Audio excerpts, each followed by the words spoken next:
Halo Gadgeters, balik lagi sama saya Arya, dan ini dia Oppo Reno 7 5G. HP 7,5 juta yang rilis di awal 2022, bareng sama Oppo Reno 7Z 5G, yang harganya 1,5 juta lebih murah. Dan ini HP-nya udah pernah saya bahas di video sebelumnya ya.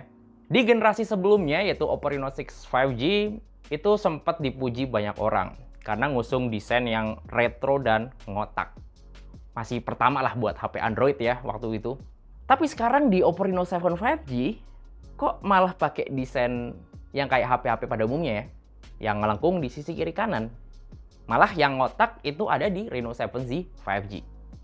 Di sini tuh saya ngerasanya kayak Oppo tuh kayak mau bikin semacam A/B testing gitu deh.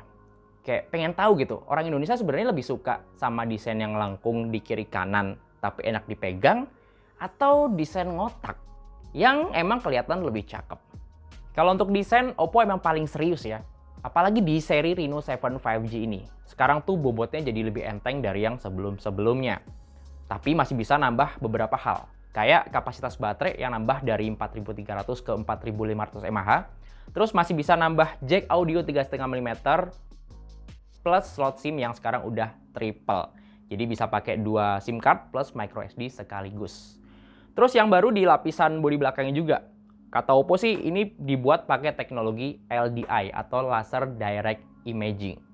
Pas saya baca-baca infonya seputar LDI ini, emang teknologi ini tuh dipakai di industri semikonduktor ya. Kayak misalnya buat bikin tulisan kecil-kecil di papan PCB atau motherboard atau prosesor, yang mana itu butuh presisi yang tingkat tinggi banget lah. Dan di sini tuh akhirnya diterapin di smartphone, dan ini yang pertama kalinya diterapin buat industri untuk bikin eksterior smartphone. Efeknya tentu bikin bodinya tuh jadi lebih enteng, terus lebih tahan goresan, dan bisa berubah-berubah warna, khususnya untuk varian warna yang Star Trail Blue ya. Kalau yang saya pakai ini warnanya Starry Black. Black atau biru sih, soalnya kelihatannya biru yang kalau saya lihat ya. Entahlah, tapi yang ini warnanya lebih kalem dari yang Star Trek Blue. Ya, untuk kamera, Oppo Reno 7 5G ini udah pakai kamera utama 64 megapiksel yang ditemenin sama ultrawide 8 megapiksel yang udah pakai sensor Sony tentunya. Terus ada kamera makro 2 megapiksel dan kamera depannya 32 megapiksel yang juga pakai sensor dari Sony. Nah, yang menarik dari smartphone ini tentu aja bokeh flat portrait videonya ya, yang di seri sebelumnya tuh udah jadi andalan banget lah.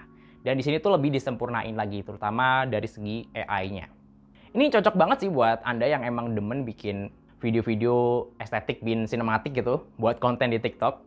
Dan ternyata caranya juga gampang banget. Sebenarnya di balik ini tuh ada proses komputasi yang rumit ya. Apalagi kalau ngomongin soal efek bokeh di video, itu kan kesannya lebih susah ya daripada foto bokeh gitu. Tapi di sini tuh Oppo bikin sesimpel mungkin, sesederhana mungkin.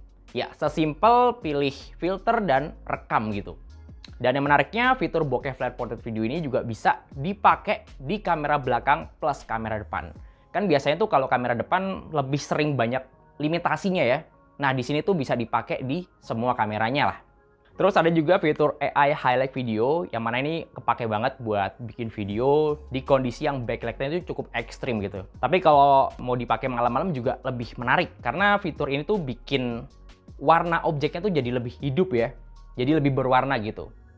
Terus ada juga fitur AI Color Portrait Video, ini buat bikin efek backgroundnya tuh jadi punya warna hitam putih, dan warna aslinya tuh lebih ke foreground atau di objek utama. Dan yang ketiga ada juga fitur slow motion 960 fps yang juga bisa dipakai di kamera smartphone ini. Kalau untuk kamera foto dengan mode auto sih udah cukup oke ya, ini 64 megapiksel. Warnanya tuh dapat, detailnya mantep, dan dynamic range-nya juga oke banget. Apalagi fitur AI-nya juga ngebantu untuk foto-foto dengan warna yang lebih mantep.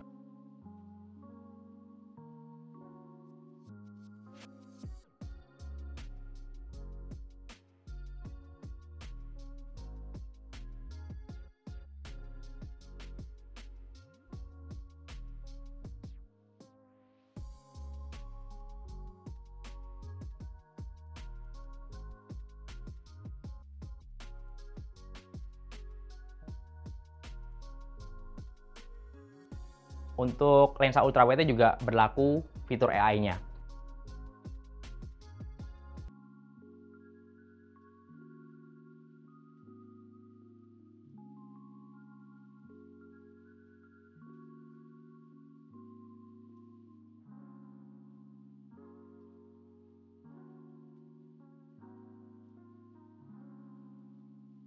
Terus waktu itu kan saya coba jalan-jalan ya sama Tama di SCBD sambil nyobain kamera portraitnya, yang ternyata sekarang fitur bokeh flare portrait itu lebih maksimal lagi. Terutama untuk objek-objek yang kadang tuh susah buat ngambil efek blurnya gitu. Kayak misalnya helaian rambut, itu sekarang jadi lebih disempurnain. Emang sih nggak 100% sempurna, masih ada miss-miss dikit, tapi seenggaknya udah bisa lebih rapi dari mode portrait yang sebelum-sebelumnya. Sementara untuk kamera depannya juga udah cukup oke ya, 32 megapiksel, yang mana kalau di-combine sama mode portraitnya juga lebih asik lagi.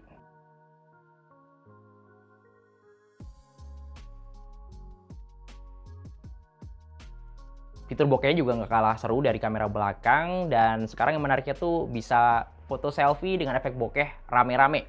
Kemarin saya coba sama Tama, itu Tama meskipun posisinya ada di belakang saya, tapi dia nggak kena blur. Ini cakep banget sih, karena dia sekarang udah bisa ngenalin lebih dari satu objek. Ya selama jarak manusia kedua yang di belakang saya ini nggak terlalu jauh sama kameranya.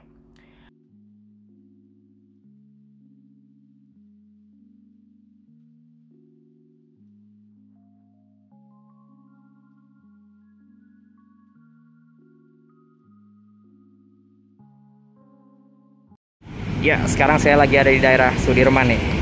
Jalan-jalan sore sambil ngetes kamera videonya Oppo Reno 7 5G. By the way, ini saya rekam di resolusi paling mentoknya ya, di 4K 30 fps. Gue dapetin detail yang lebih tajam, lebih mantep. Tapi untuk stabilannya masih kurang karena di mode 4K ini nggak dibekali dengan stabilizer. Nah, untuk autofocusnya gimana? Sekalian dites ya. Set. Coba lagi. Menurut kalian gimana? Nah, kalau pengen hasil video yang lebih stabil bisa pakai mode ultra steady-nya nih. Cuma untuk resolusinya bakal turun ya di Full HD 60 fps kayak gini. Ini kalau dipakai sambil jalan masih aman banget sih, masih stabil. Kita pakai jalan-jalan kecil, agak cepet. Tuh. Stabil ya.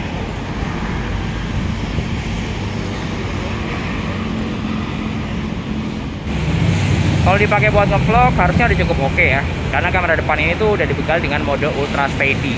Jadi ya harusnya udah cukup stabil sih.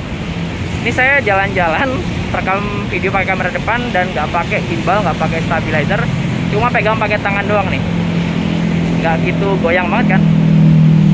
Untuk backgroundnya juga masih kelihatan cukup jelas, angle-nya juga lumayan luas. Lalu untuk microphone-nya gimana nih? Suara saya udah kedengaran cukup jelas loh sih. Soalnya di sekeliling saya ini banyak banget noise suara nih. Ada suara mobil, motor, klakson. Coba komen di bawah ya. Terus kalau masih ngerasa kurang puas, ada juga fitur AI Portrait Retouching ya di kamera bawaannya juga. Yang mana ini bisa ngasih highlight di muka lebih mantep. Terus kalau misalnya masih kerasa kurang puas nih sama jepretannya, terutama untuk warna muka atau mimik muka, ini bisa disempurnain lagi di fitur ini. Kalau untuk foto-foto malam, sebenarnya kamera autonya udah cukup oke, tapi kalau pengen dapetin detail yang lebih mantap, terus warna yang lebih keluar, fitur mode malam atau night mode di sini juga lebih ngebantu. Dan yang menariknya, fitur mode malam ini juga bisa dipakai di kamera ultrawide dan kamera selfie-nya.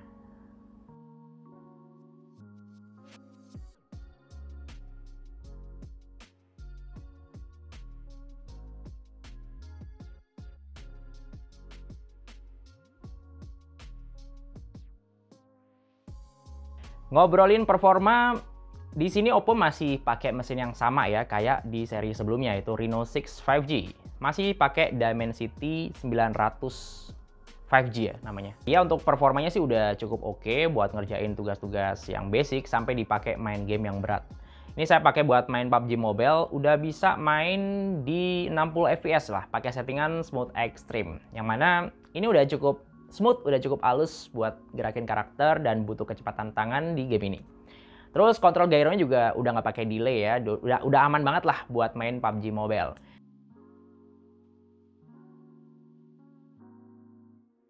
Cuma pas dipakai buat main Mobile Legend, ini performanya kayak kena nerf ya.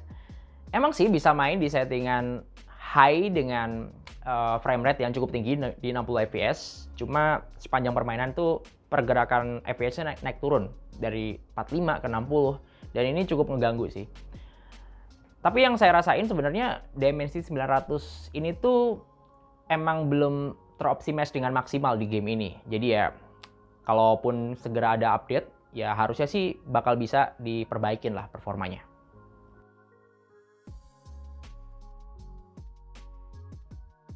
Sementara kalau dipakai buat main game berat kayak Genshin Impact juga udah ngangkat banget ini SoC. Bisa dapetin sekitar 35-45 fps yang mana ini udah playable banget. Nah yang saya suka dari SoC ini tentu aja fabrikasinya ya di 6 nanometer. Dia tuh kecil tapi masih ngegas, tapi juga irit daya gitu. Yang mana ini juga bisa meminimalisir panas pas dipakai buat main game. Jadi kalau nggak panas-panas banget kan performanya juga nggak bakal dikit-dikit direm gitu.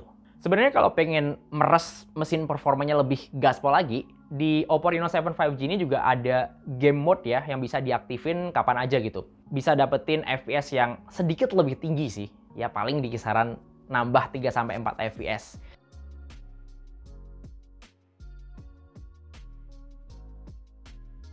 Tapi konsekuensinya suhu body jadi sedikit lebih hangat gitu. Untuk penggunaan satu harian penuh sih baterai dengan kapasitas 4500 mAh di smartphone ini tuh udah aman banget sih ya. Ini saya pakai buat kerja, pakai Zoom meeting sampai maraton Netflix dari pagi sampai sore masih aman banget. Terus malamnya lanjut mabar juga baterainya tuh masih nyisa di kisaran 25%-an lah. Ini daya tahan baterainya gokil sih. Dan emang sih optimasi ColorOS 12 yang ada di smartphone ini tuh udah mantap banget. Belum lagi ditambah peranan layar AMOLED yang ada di smartphone ini. Terus meskipun refresh rate-nya 90Hz, menurut saya refresh rate 90Hz di sini emang sweet spot untuk smartphone saat ini ya. Ya buat scroll layar tuh masih ngacir, tapi untuk konsumsi dayanya nggak boros-boros banget. Ya, charger ini jadi salah satu favorit saya sih di Oppo Reno 7 5G.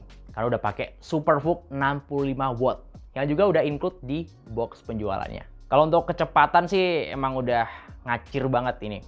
Ini saya bangun tidur baru sadar HP-nya lowbat, ya saya colok lah sekitar 30 menit, baterainya udah nyaris penuh lagi gitu. Nah, dengan charger yang ngebut kayak gini tuh jadi favorit terutama buat orang-orang yang dikit-dikit ngecas baterai smartphone. Biasanya kalau pakai charger biasa kan ya ngecas bentar paling keisi berapa persen. Nah, ini dicolok SuperVOOC 65 watt itu udah keisi lumayan banyak lah. Jadi mau dikit-dikit ngecas pun juga udah bisa dipakai buat main game atau dipakai kerja satu harian. Nah, ngomongin soal ColorOS 12, ada beberapa fitur yang saya suka dari Oppo Reno 7 5G ini. Yang pertama itu fitur PC Connect. Saya pikir fitur ini tuh bakalan include di ColorOS 12 ya, tapi ternyata untuk saat ini baru ada di Oppo Reno 7 5G. Masih mirip-mirip sama aplikasi PC Connect yang ada di Play Store, yang bisa connect ke laptop Windows gitu ya, dari Microsoft. Ya fitur-fiturnya kurang lebih kayak bisa nerima notifikasi smartphone dari layar laptop Windows, terus bisa drag and drop dengan lebih gampang juga, nggak perlu colok kabel lagi gitu, udah seamless. Ya bedanya sebenarnya PC Connect ini bikinan Oppo sendiri, yang mungkin bakal lebih teroptimize khusus di smartphone Oppo. Terus yang kedua ada satu fitur yang cukup menarik tapi nggak banyak orang tahu, yaitu fitur background stream. Fitur ini tuh bakal kepake terutama buat Anda yang nggak langganan YouTube Premium ya, tapi masih pengen dengerin streaming musik atau podcast dari background. Dan caranya juga gampang banget, tinggal swipe aja pas lagi nonton YouTube, terus klik background streamnya. Habis itu nanti bakal langsung masuk ke home screen dan layarnya tinggal dimatiin. Tapi yang menarik di sini, suaranya masih tetap jalan. Udah kepikiran pengen bahas ini, tapi gue tahan-tahan dulu. Niatnya gue nunggu tensinya turun dulu, biar ceritanya bisa dari sejarah hubungan mereka sampai solusi yang bikin tensi mereka mereda. Ya, dengan harga yang lebih murah dari generasi sebelumnya, yaitu Oppo Reno 6 5G pas awal-awal rilis, Oppo di sini tuh ngasih kapasitas penyimpanan internal yang lebih gede, 2 kali lebih gede, yaitu di 256 GB.